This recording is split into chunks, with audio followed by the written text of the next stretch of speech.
Hello everybody, c'est l'heure du Hello Party, vidéo hebdomadaire où je vous parle de mes lectures passées, présentes et futures. Voilà, ça y est, c'est le moment de la dernière vidéo de 2014. J'espère que vous avez passé une agréable année en ma compagnie et j'en ai passé une agréable en la vôtre. Voilà, petite question avant d'attaquer le Hello Party habituel concernant la survie de cette vidéo. Non, c'est pas le bon mot.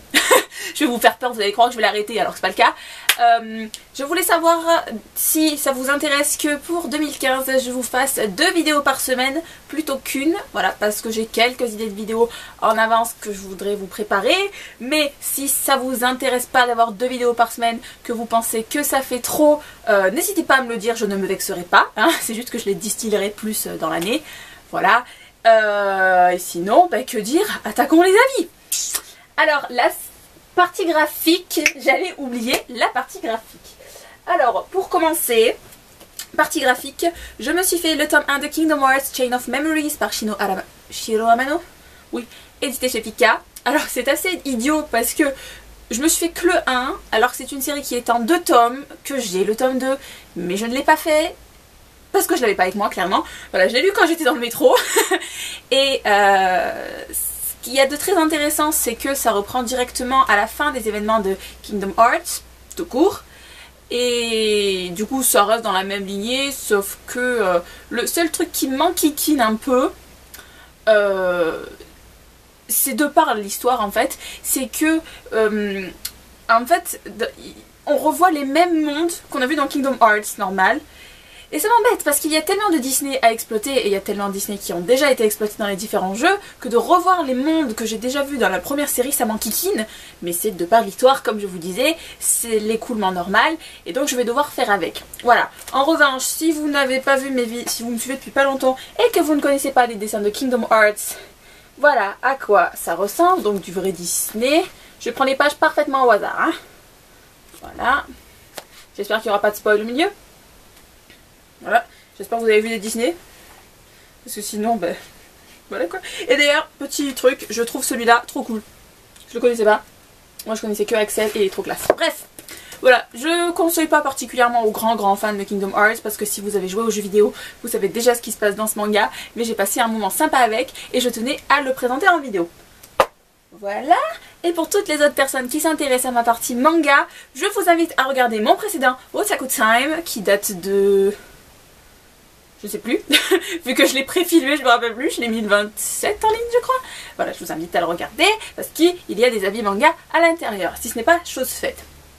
Voilà, on va attaquer les romans.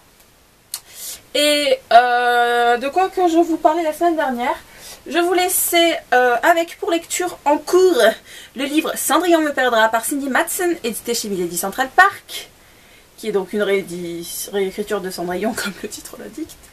Voilà, mais j'ai passé un moment délirant avec et je tenais à préciser qu'il est écrit que c'est un livre chiclite et je le considère absolument pas de cette façon, je le considère plutôt comme une romance contemporaine.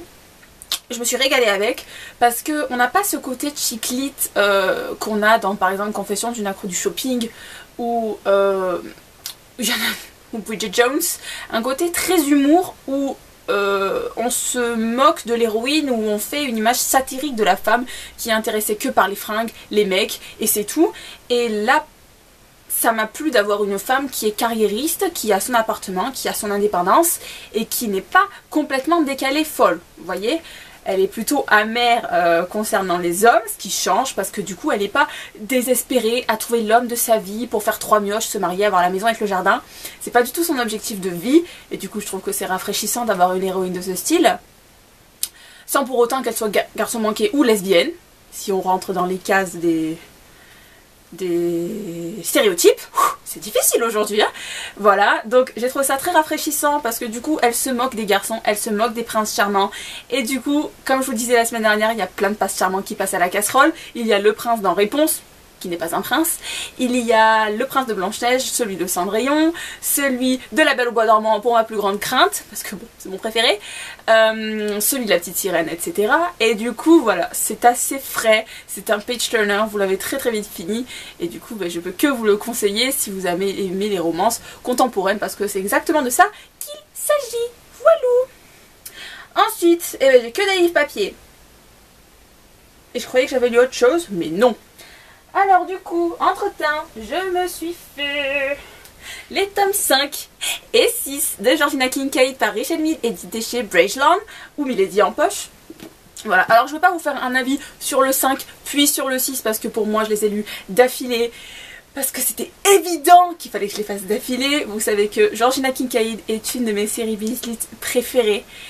Et je l'ai fini cette nuit, le 6, à 3 h du matin. Parce qu'il était inconcevable pour moi que je ne vous le montre pas comme terminé dans cette vidéo. Et j'ai envie de pleurer. Tout comme ça a été pour l'été où je suis devenue jolie. Parce que c'est une série que je suis depuis 4 ans maintenant. Et que ça y est, j'ai eu la touche finale et ces personnages vont tant me manquer. Et qu'est-ce que je peux vous dire? On est dans une série. Si je vous ai toujours pas donné envie avec Georgina Kincaid, je sais vraiment pas qu'est-ce que je peux ajouter pour vous donner envie. Mais le truc qui est très important et très impressionnant, je trouve, c'est que par exemple dans le tome 6, Richelle Mead a la force de nous rappeler des événements qui se sont passés dans les tomes 1 à 5 et de voir que vraiment tout est lié, que les tomes précédents ont vraiment apporté une touche au récit pour obtenir ce qu'on a dans le tome 6.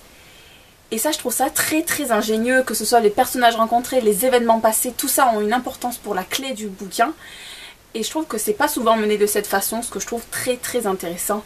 Donc voilà, je tenais à le préciser. Petit... pas bémol, mais le truc qui m'a un peu paru bizarre, c'est que j'ai réussi à trouver un des éléments clés du dénouement, chose qui ne m'arrive absolument jamais. Mais bon, ça veut dire au moins que j'étais à fond dans la série. Voilà, je sais pas quoi vous dire pour vous donner envie sur Georgina Kincaid. Vous avez beaucoup d'humour, c'est très... pas narcissique, je trouve pas mes mots aujourd'hui. C'est beaucoup à prendre au second degré, beaucoup d'humour. Il y a de l'action, mais c'est pas... c'est pas par exemple comme le tome 1 de Chasseuse de la nuit où il y a des scènes d'action, où ils se battent et tout. C'est pas vraiment ce genre d'action. C'est plus de l'intrigue psychologique parce que on est plus dans l'aspect enquête où on recherche les différents éléments qui permettent de résoudre le souci du tome en cours. Et mais tout ça avec donc beaucoup d'humour, un peu de romance, plein de créatures surnaturelles qu'on découvre ou qu'on ne connaissait déjà avant, comme des vampires par exemple. Des néphilim, des anges, des démons, et je trouve qu'on sort des sentiers battus parce que on voit pas les anges qui sont tout parfaits, bonheur, et les démons qui sont tout méchants, pas beaux. Ça sort des cases et j'ai trouvé ça absolument merveilleux. Je ne sais pas quoi vous dire de plus. J'en reparlerai sûrement dans une prochaine vidéo Inside ou quelque chose comme ça. Mais si Georgina Kincaid ne faisait pas partie de vos envies en Beat Lit Urban Fantasy, je vous conseille de reconsidérer votre choix parce que c'est tellement génial, génial, génial. Faut que je me calme, ça va. Voilà, et c'est tout ce que j'avais à vous présenter pour cette semaine-ci, parce que donc avec Noël et tout, vous vous doutez bien que j'ai pas passé mes journées dans mes bouquins. La seule chose que je peux vous montrer, c'est la lecture que je viens tout juste de commencer. Et je l'ai mis où? Voilà, génial. Donc ma lecture en cours est le tome 1 de la série Malenfer par Cassandra O'Donnell, édité chez Flammarion. Oui. Petit roman fantasy jeunesse à partir de 9 ans. Alors je me suis seulement fait les 24 premières pages, sachant que c'est écrit assez gros. Mais bon voilà, je me suis commencé ça donc à 3 h du matin quand j'ai fini Georgina. Il fallait que j'attaque quelque chose d'autre pour ne pas entrer en dépression totale d'avoir fini la série. Pour l'instant ça se passe bien, ça me plaît, c'est choupi doudou. Donc lundi prochain vous aurez mon avis sur ce tome parce que clairement il fait 224 pages et ça va être très très vite lu. Mais voilà, bien. Voilà. Et ensuite, qu'est-ce que je peux vous présenter en lecture future? Je n'ai aucune certitude parce que je n'ai pas défini ma pile à lire du mois. Mais il y a de fortes chances que je lise la novella de Kiera Cass, donc de l'univers de la sélection qui est La Reine.